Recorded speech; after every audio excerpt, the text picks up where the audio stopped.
everyone, good morning. So today I'm going to start teaching you your very first chapter in your English course book named Sunbeams, and I hope you're going to understand it through this video. And children, I want you to keep your book and a pencil handy so that you can write whatever I'm telling you, whatever I'm explaining. And in case you have any doubts, feel free to ask me. You can call me up, or you can also type your questions on the WhatsApp group. Okay, so enjoy the chapter. Bye-bye.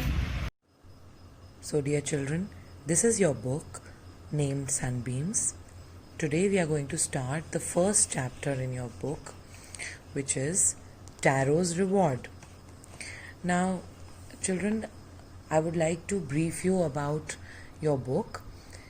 So before any chapter starts, there is a little My Dictionary section wherein some important words or new words from the chapter have been given.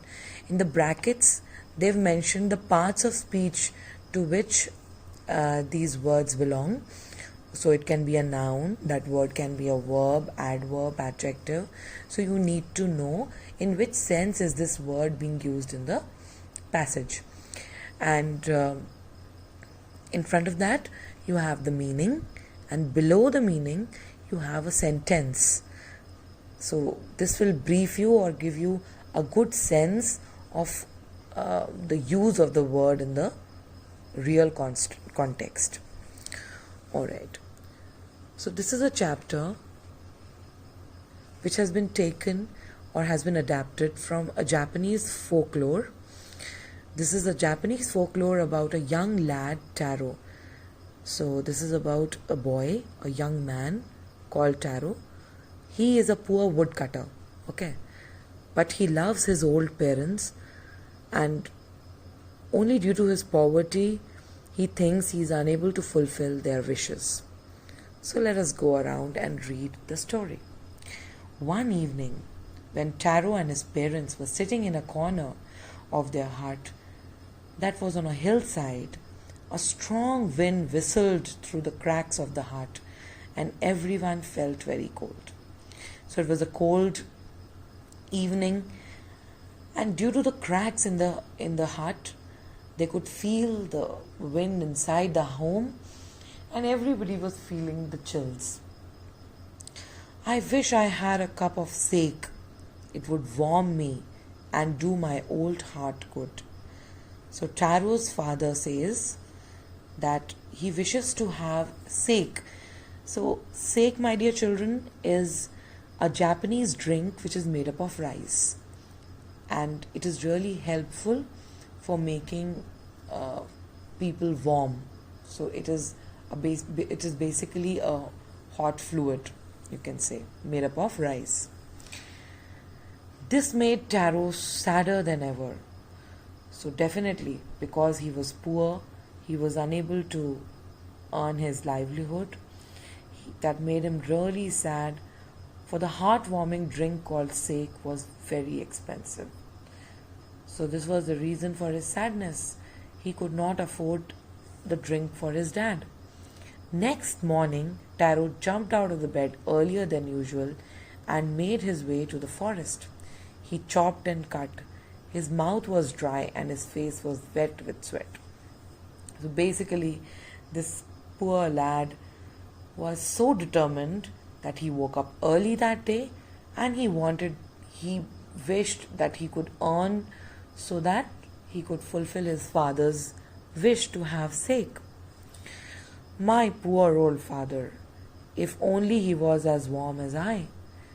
So he was so worried that he wished that his father could feel the warmth that he as a young man was feeling. Suddenly, Taro stopped chopping. He heard the sound of rushing water. He ran in the direction of the sound. So all of a sudden, while he was doing his job, he could hear some sound of rushing water. Could it be possible it could be rushing water? So he was a little curious, and he wanted to know where the sound was coming from. Taro saw a beautiful waterfall hidden behind a rock. Kneeling, he cupped a little in his hands and put it to his lips. So he saw a beautiful waterfall when he went in the direction of the sound. So he kneeled, he bent, and he cupped. So cupping is making a cup out of your hands so that he could pour in some water and taste it. And he did.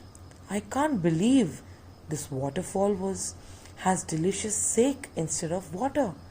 And to his surprise, the waterfall was pouring nothing else but the thing he wanted the most, and that was the sake. Taro quickly filled the pitcher. So this is a pitcher, a big container. Pitcher he had with him and hurried home. The old man was delighted with the sake. So his father, who was very old and was feeling the need to drink the sake, he was so delighted, he was so happy. After only one sip of the liquid, he stopped shivering.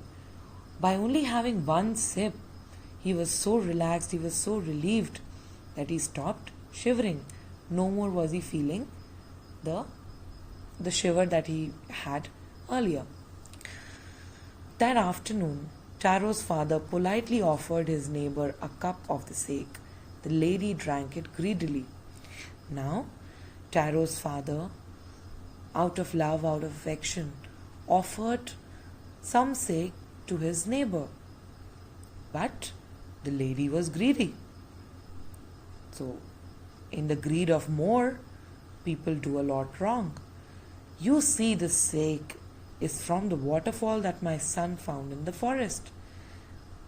His poor old dad, out of a lot of affection and lot of pride, he told the lady about the source of the sake. Hi everyone, good morning. So today I'm going to start teaching you your very first chapter in your English course book named Sunbeams, and I hope you're going to understand it through this video. And children, I want you to keep your book and a pencil handy so that you can write whatever I'm telling you, whatever I'm explaining. And in case you have any doubts, feel free to ask me. You can call me up, or you can also type your questions on the WhatsApp group. Okay, so enjoy the chapter. Bye-bye. Neighbor left in a hurry. By nightfall, she had spread the story throughout the village. So this greedy old lady, she had spread the news in the whole town. We must see the magic waterfall. So she told everybody about the sake and how Taro found the magic waterfall and the sake in it. That evening, there was a long procession of visitors to the woodcutter's house. So that evening, a lot of people visited the woodcutter's house. Procession is a long queue or a long line of people going together for a ceremony. So it seemed as if there was a ceremony at Taro's house. Everybody visited. They heard about the story of the waterfall and took a sip of the sake.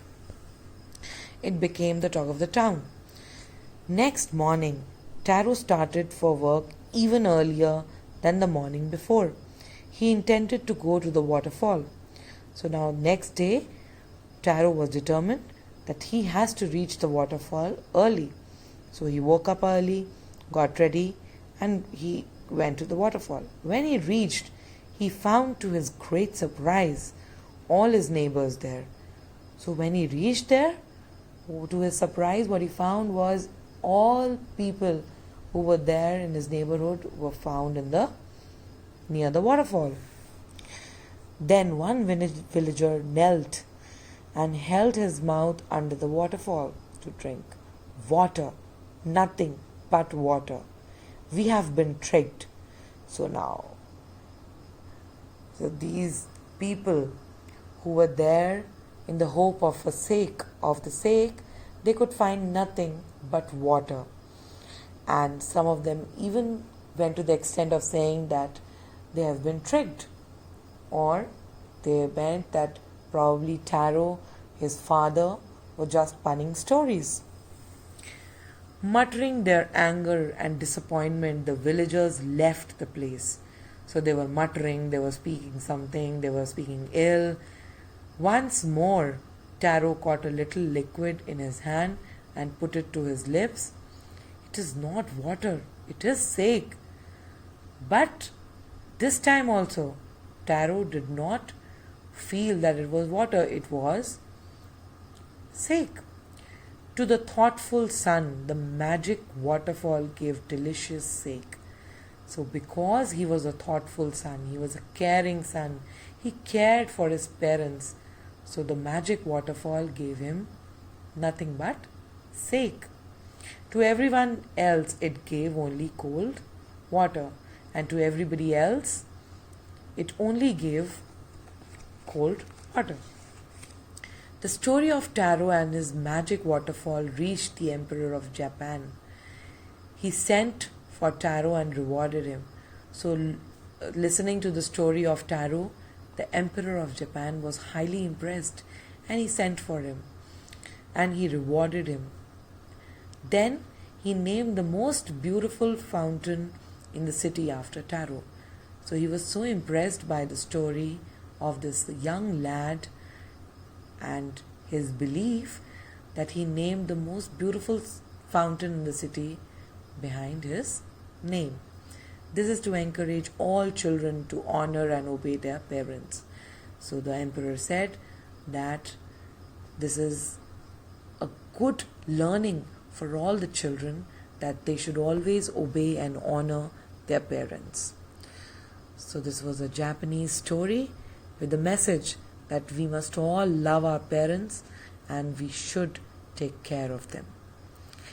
Alright students, so this ends your chapter, and in the next video I'm going to tell you how to go about making your notebook and solving the exercises.